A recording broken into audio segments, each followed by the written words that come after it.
Hello everyone, my name is Moritz Nottebaum and I'm going to present our work, Efficient Feature Extraction for High-Resolution Video Frame Interpolation.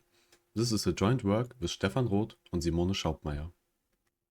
In this work we aim to perform efficient video frame interpolation.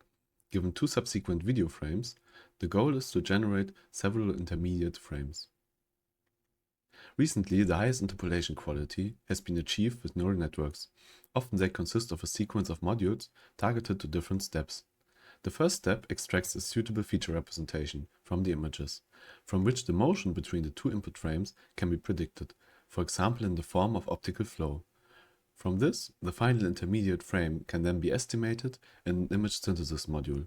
Overall, this can result in a quite complex network design, with many parameters. This becomes especially obvious when we visualize the required computational resources of existing methods for processing high-resolution 4K videos. We plot here the required GPU memory versus the number of trainable parameters of some recent methods. The lower and the more to the left, the more efficient a method is in terms of computational resources. We can see how with our proposed method we can lower these requirements significantly. In this presentation, we will describe our main design choices, as well as show that the perceptual quality has not been sacrificed. We achieve these results by carefully designing the general overall pipeline, with a focus on keeping the computational cost low. Our main contributions are twofold. We first propose an efficient feature extraction module, which takes inspiration from classical approaches of linear dimensionality reduction. Second, we design the rest of the pipeline in a very lightweight fashion, with a focus on using non-learnable fixed computations where possible instead of large neural networks. We start with our main contribution, the efficient feature extraction. A common method for feature extraction is to pass an image through several convolutional layers to obtain a compressed feature representation. The dimensionality can be reduced, for example, with strided convolutions. However, CNNs are very costly processing 4K images. Compared to HD images, processing 4K resolution requires 4 times the computation and memory. On the contrary, in order to make the feature extraction more efficient, we make use of the principle of linear dimensionality reduction. Specifically, we propose a discriminatively fine-tuned linear dimension reduction module, FLDR in short. As a result, our approach only needs one FLDR layer to extract the relevant information, which is needed in further parts of the framework.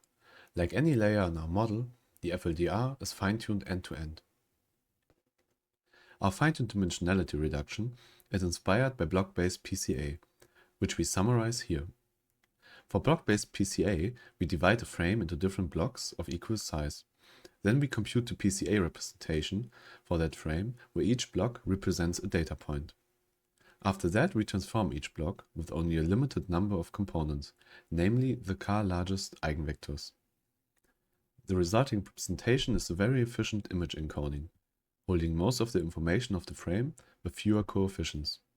By only using the first 16 components for each 8x8 block, we achieve a compression ratio of 1/4. We use here the color blue to highlight that these operations are fixed, in the sense of non-trainable operations. Drawback of PCA is, however, that it is computed without the task of frame interpolation in mind. As a result, it is data-specific and not task-specific, unlike a learned convolutional neural network. We therefore propose to fine-tune the original computed parameters to make them task-specific. More specifically, before we start our training, we take a random image from the training dataset and apply a block-based PCA transformation.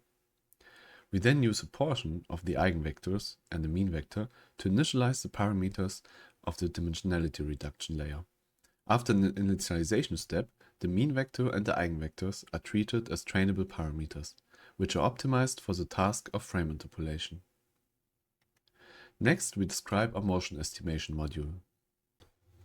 For motion estimation, we use a multi-scale architecture to first estimate the bidirectional flows between the two input frames. In terms of trainable parameters, this is our most expensive module, containing 80% of the parameters. However, in the end, we need the intermediate flows pointing to and from the intermediate time step t. Computing the forward flow from the input frames to the intermediate time step is easy and can be achieved by scaling the predicted flow between 0 and 1. Computing the flow for backward warping is more complex, as we need to compute the flow starting from the unknown pixel positions at the intermediate time step t. This can therefore only be done in an approximated way. We decide to not use the neural network for this in favor of keeping the computational resources low. Instead, we approximate the intermediate flow from t to 0 and t to 1 directly by warping the scaled bidirectional flows accordingly.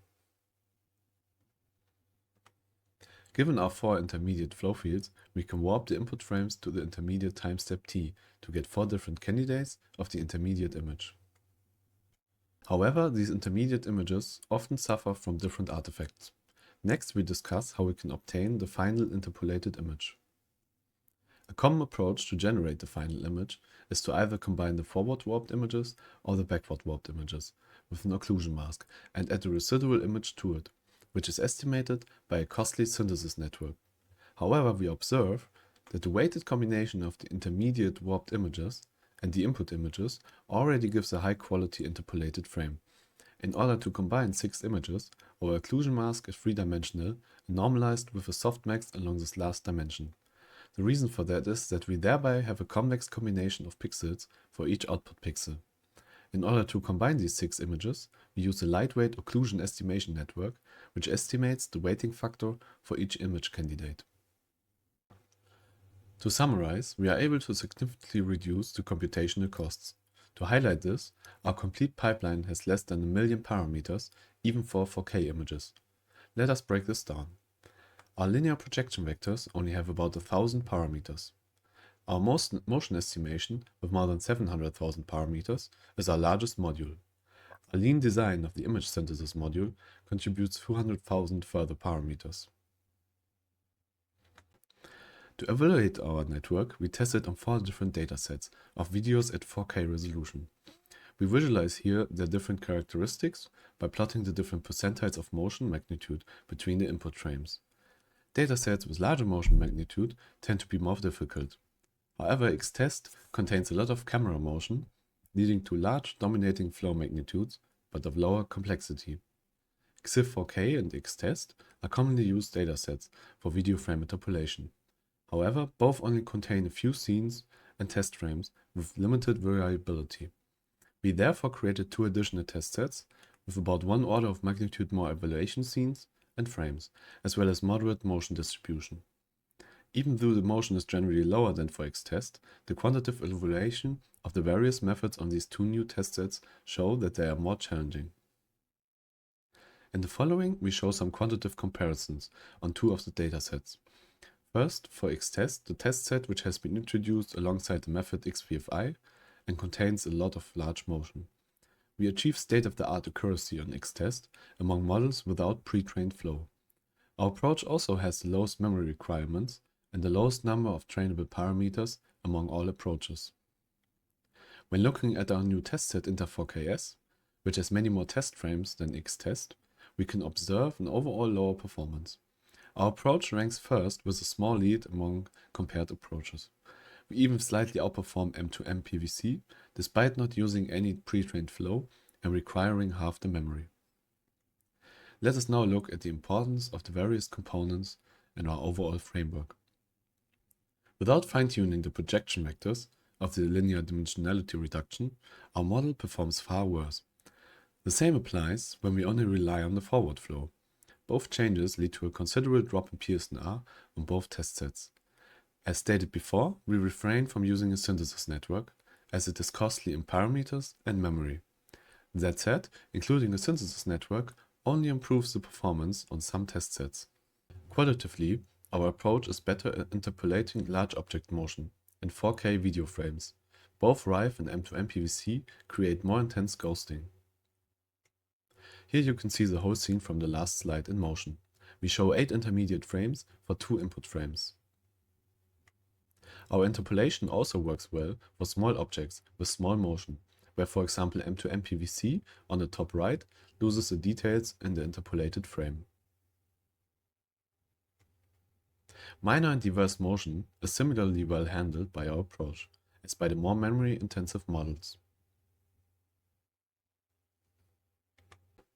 In this talk, we introduced fine-tuned linear dimensionality reduction as an efficient way to extract features for optical flow estimation and showed that task-specific fine-tuning leads to performance gains in video frame interpolation.